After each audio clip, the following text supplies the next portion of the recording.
মৃতের বাড়িতে খাবারে চেতনানাশক মিশিয়ে পরিবারের লোকজন এবং স্বজনদের অজ্ঞান করে স্বর্ণালংকার এবং নগদ টাকা লুট করেছে দুর্বৃত্তরা। গতরাতে লক্ষ্মীপুরের কমলনগরে এই ঘটনা ঘটে। ওই ঘটনায় অচেতন হয়ে নোয়াখালী সদর হাসপাতালে চিকিৎসাধীন রয়েছেন 7 জন।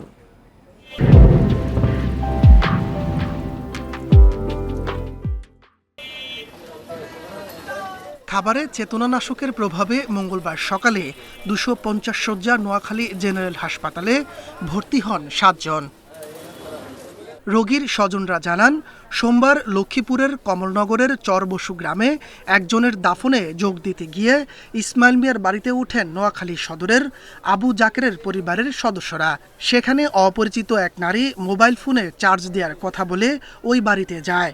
এরপর দুই পরিবারের সবাই খাবার খেয়ে একে একে অচেতন হয়ে পড়েন। এই সুযোগে দুর্বৃত্তরা ওই বাড়ি থেকে নগদ টাকা ও স্বর্ণালংকার সহ মূল্যবান মালামাল লুট করে নিয়ে যায়। কি খাওয়াই ফান ভাতের সাথে আমরা ওদেরকে সব অজ্ঞান করে সব লুটপাট করে নিয়ে গেছে আমার বাড়ির থেকে। তো সবাই লই গাড়িতে একজন করে সিএন দিয়ে গেলে ধরাই লই আইছি, ব্যাগ অজ্ঞান অবস্থা আছে।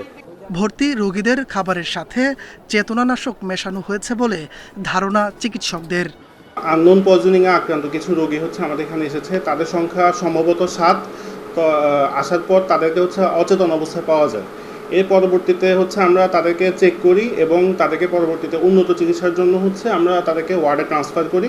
অভিযোগ পেলে তদন্ত করে ব্যবস্থা নেওয়ার কথা জানিয়েছে পুলিশ। গতকাল দুপুরের দিকে এক মহিলা নাকি এসেছিল যে মোবাইল চার্জ দেওয়ার জন্য। সে তারপরে চলে যাওয়ার পর থেকেই তারা অসুস্থ হতে শুরু করে। বিষয়টি খতিয়ে দেখছি যে প্রকৃত ঘটনাটা কি, এবং অভিযোগের প্রেক্ষিতে আমরা পরবর্তী আইনগত প্রক্রিয়া গ্রহণ করব।